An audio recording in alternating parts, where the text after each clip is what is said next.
하나님의 말씀 사도행전 1장 21절로 26절 말씀입니다. 하나님의 말씀은 사도행전 1장 21절로 26절 말씀입니다. 먼저 마가의 다락방에 모인 120명의 성도들은 기다리는 동안 세 가지 일을 했습니다. 첫째, 저들은 마음을 같이하여 합심 기도를 했습니다. 둘째, 저들의 마음속에 있는 어두운 그림자, 가롯 유다에 대한 문제를 해결하고자 했습니다. 이에 대해서 베드로는 유다를 가리켜서 제 갈 곳으로 갔다고 말합니다. 셋째, 저들은 유다가 빠진 12사도의 그 반열에 한 명을 보충하여 그 자리를 채우려고 했습니다. 본래 12제자 가운데 한 자리가 비어 있으므로 어쩔 수 없이 가룟 유다를 떠오르게 됩니다. 빨리 잊고 싶은 그 예수님을 은사무십에 팔아넘긴 가룟 유다에 대해서 저들은 기억하고 싶지 않는데 12제자 가운데 한 사람이 빠져나갔습니다. 그러한 의미에서 저들은 가룟 유다의 빈자리를 다른 사람으로 채우려 했던 것입니다. 자, 여기에 중요한 의미가 있습니다. 꼭 12제자라고 하는 이 숫자는 어쩌면 상징적인 것이고 이스라엘의 12지파를 의미하는 것입니다. 그러므로 이 12이라는 숫자가 절대적이고 또 영원한 숫자가 아닙니다. 얼마든지 적을 수도 있고 또 채울 수도 있는 유동성이 있는 숫자입니다. 가룟 유다 대신 한 사람을 보충함에 있어 사도만이 여기에 해당되는 사람이 아닙니다. 사도 못지않는 많은 사람들이 있습니다. 여기에 베드로의 겸손이 있습니다. 그들은 서로 주장하기를 나는 예수님의 제자입니다. 나는 예수님께서 직접 지명하여 부르신 예수님의 제자입니다. 그러나 12제자만이 예수님의 제자는 아닙니다. 얼마든지 그 많은 사람들 가운데 부활의 증인이 있고 얼마든지 저들 가운데 하나님의 사람으로 쓰임받을 일꾼들이 많습니다. 그렇기 때문에 그 가운데서 베드로는 한 사람을 채워넣자. 그러한 겸손이 여기에 나타나고 있습니다. 그럼 사도란 무엇입니까? 사도는 어떤 사람입니까? 사도는 먼저 특별한 사람이 아닙니다. 일상의 평범한 사람, 보통 사람입니다. 다만 주님께서 특별한 은혜로 선택하셨을 뿐입니다. 최근에도 미국에 이런 신사도 운동이라는 그런 영적 성장과 또 세미나를 통해서 그런 사도 운동을 많이 함으로 인해서 많은 문제가 제기되는 것을 보기도 합니다. 이런 건 다 성경하고는 전혀 관계가 없는 사람들의 인위적인 그런 단체입니다. 오늘 본문 말씀에 사도의 역할이 잘 나타나 있습니다. 22절 말씀에 예수의 부활하심을 증거할 사람이 되게 하여야 하리라. 자, 사도의 역할 무엇이겠습니까? 십자가와 부활을 증거하는 사람들입니다. 이것이 사도의 사명입니다. 그리고 항상 우리와 함께 다니던 사람 중에 하나를 세워 우리로 더불어 예수의 부활하심을 증거할 사람이 되게 하여야 하리라. 중요한 것은 기존에 예수님으로부터 부름받은 사도와 함께 제자와 함께 더불어서 예수님의 부활을 증거하는 사도가 되게 하여야 하리라. 여러분, 사도는 혼자 증거하는 것이 아닙니다. 더불어 함께 증거하는 것입니다. 혼자서 예수님의 부활을 이야기하는 것이 아니라 남은 11 제자와 함께 동행하면서 사역을 감당하는 사람이 바로 사도입니다. 저들은 유다가 빠진 그 자리에 한 사람을 채우려 합니다. 그러기 위해서는 먼저 사도의 자격을 세울 수밖에 없습니다. 오늘 성경에 나타난 사도의 자격은 엄격하게 구체적으로 세 가지를 우리에게 말씀해 주고 있습니다. 첫째는 주 예수께서 우리 가운데 출입하실 때 항상 우리와 함께 다니던 사람 중에 하나이어야 한다. 즉 예수님의 3년의 공생애를 함께 동참한 사람이어야 한다.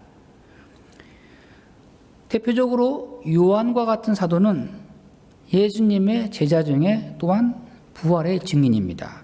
요한일서 1장 1절 말씀에 우리가 들은 바요 눈으로 본 바요 주목하고 우리 손으로 만진 바라. 이러한 사람이 사도입니다. 사도의 자격이 있습니다. 둘째는 예수님께서 친히 지명하여 세운 사람만이 사도가 될 수 있습니다. 예수님께서 물고기를 낚는 제자들을 사람들을 보시고 나를 따르라. 베드로야, 요한, 야고보, 빌립 이러한 여러 사람들을 직접 거명하여 부르셨습니다. 너희는 나를 따르라. 너희로 하여금 사람을 낚는 어부가 되게 하리라. 주님께서 1대1로 개별적으로 이름을 지명하여 부른 사람만이 사도의 자격이 있는 것입니다. 세 번째는 부활하신 주님을 직접 현장에서 만나본 사람만이 사도가 될 수 있는 것입니다. 부활하신 주님께서 40일 동안 그 신령한 몸을 제자들에게 직접 보이시고 또 함께 식사를 나누시고 또 예수님의 말씀을 직접 들었습니다. 이와 같이 부활하신 주님을 친히 체험한 사람만이 사도가 될 수 있는 것입니다. 여기에 우리에게 중요한 영적인 의미가 있습니다. 사랑하는 여러분, 적어도 하나님의 일을 하는 사람이라면 뭐니 해도 우선 체험적 신앙이 있어야 합니다. 내 생활 속에서 구체적으로 주님을 만난 체험이 있어야 합니다. 더불어서 하나님께서는 나를 지명하여 부르셨다는 개인적 소명의식이 분명해야 합니다. 이런 사람이 흔들리지 않고 주님의 일을 감당할 수 있는 것입니다. 또한 종말론적인 신앙을 가지고 있어야 합니다. 나의 하루하루 삶을 살아감에 있어서 늘 주님과 함께 동행하는 경건이 있고 또한 주님과 함께 늘 살고 있다는 영적인 그런 생동감 있는 체험 신앙을 늘 가지고 있어야 합니다. 오늘 본문의 말씀에 가룟 유다가 빠진 자리를 대신해서 채울 합당한 사람을 선택하여 사도로 세우려 합니다. 그들은 먼저 바사바와 마띠아 두 사람을 추천을 합니다. 문제는 이 두 사람 다 충분히 사도의 자격이 있습니다. 문제는 충분히 주님의 십자가와 부활을 현장에서 목격했지만 주님께서 이름을 직접 거명하여 부르는 제자는 아닙니다. 또한 주님께서 이제라도 직접 한 사람을 지명하여 부르시면 좋겠지만 이미 주님은 하늘로 승천하신 이후입니다. 이제 저들은 주님의 뜻을 묻기 위한 방법으로 제비 뽑기를 시도합니다. 그 일을 하기 위해서 그들은 먼저 기도했습니다. 주님의 뜻을 묻고자 하나님 앞에 모든 것을 맡겼습니다. 그리고 마띠아를 제비로 뽑아 12제자의 반열에 함께하도록 채웁니다. 저들은 주님의 뜻을 제비 뽑기로 물었습니다. 여러분, 제비 뽑기란 무엇입니까? 자, 이름을 쓴 그 조약돌을 2개 그릇에 담아놓고 이거를 흔든 다음에 하나가 먼저 나오는 그 돌을 쓰여진 이름을 추천해서 사도로 지명한 것입니다. 자, 오늘 본문에 나오는 이 두 후보 바사바와 마띠아, 이 두 사람을 서로 놓고 비교하자는 것도 아니고 경쟁하자는 것도 아닙니다. 둘 다 훌륭한 사도가 될 만한 제자가 될 만한 자격이 있습니다. 어느 쪽이 되어도 상관은 없지만 저들은 주님께 맡기고 제비뽑기로서 주님이 지명하신 한 사람을 뽑아서 예수님의 12사도에 채워 넣게 됩니다. 그들은 이 모든 것을 제비뽑기, 오늘로 말하면 투표로 결정을 한 것입니다. 그런데 문제는 여러분, 우리는 먼저 모든 일을 무작정 투표로 결정하려는 그런 함정이 있습니다. 여기에 표만 많이 나오면 이 사람은 모든 사람이 지지하는 사람이고, 또 다수가 지지하기만 하면 이 사람은 옳은 사람이고, 이 사람은 정의로운 사람이고, 이런 독단과 오만으로 가기가 쉬운 곳이 바로 투표입니다. 현대인들은 모든 것을 투표로 결정합니다. 선과 악도, 옳고 그름도 투표로 다수로 결정합니다. 또 여론으로 결정합니다. 지지도로 결정합니다. 옳고 그른 것도 투표로 결정하는, 아니 또한 진리와 비진리도 투표로 결정하는 바로 이런 것들이 근본적으로 잘못되고 있는 것입니다. 오늘 본문에 사도를 세우는 데에 있어 인간이 가질 수 있는 모든 상식을 총동원했습니다. 사도의 자격에는 이런 기준이 있다 하더라도 거기에 맞춰 또 두 사람을 추천했고 마지막 결정을 제비뽑기로 하기는 했지만은 주님의 뜻에 맡긴 것입니다. 이것은 바로 주님의 뜻이라면 누가 되어도 하나님이 뽑으신 사람이다.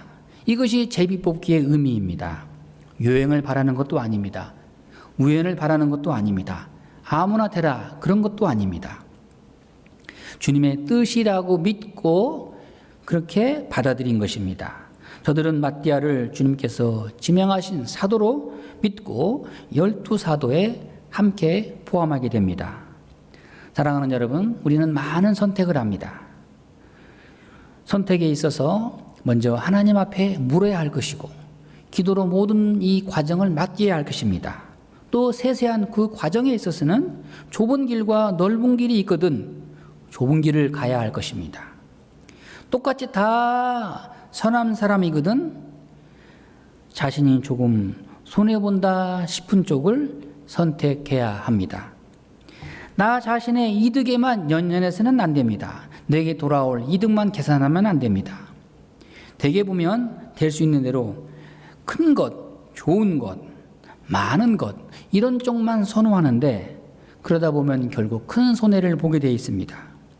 그러니 여러분, 내게 이롭고 남에게 이로운 것이 있거든 남에게 이로운 편을 우리가 선택을 해야 할 것입니다. 사랑하는 여러분, 우리는 그리스도인으로서 먼저는 주님을 위하여야 하고, 둘째는 남을 위하여야 하고, 그 다음에 마지막에 가서는 자신을 위할 줄 아는 자를 선택해야 할 것입니다. 이것이 오늘 우리의 선택의 기준입니다. 오늘 본문의 마가의 다락방에서 모여 유다를 대신하여 12제자의 반열을 채울 수 있는 사도를 제비뽑기로 세웠습니다. 우리가 어떻게 선택해 나가느냐 하는 것을 우리에게 본을 보여준 것입니다. 간혹 우리는 선택의 기로에 설 때가 많습니다. 여기에 하나님의 뜻이 어디 있는지를 우리는 물을 때가 많습니다. 오늘 본문의 말씀에서 우리에게 그 지혜를 보여주고 있는 것입니다. 마띠아를 선택하는 그 절차나 기준과 같이 하나님께서 우리에게 주신 그 지혜를 다하여서 옳은 일, 선한 일, 하나님의 뜻에 합당한 일을 기준에 두고 선택을 해야 할 것입니다. 그리고 하나님이 그러한 뜻에 의해서 선택되어진 사람에게는 하나님의 일을 맡길 것입니다. 선택은 우리가 할지라도 그 결과는 주님이 이끌어 가십니다. 기도하겠습니다.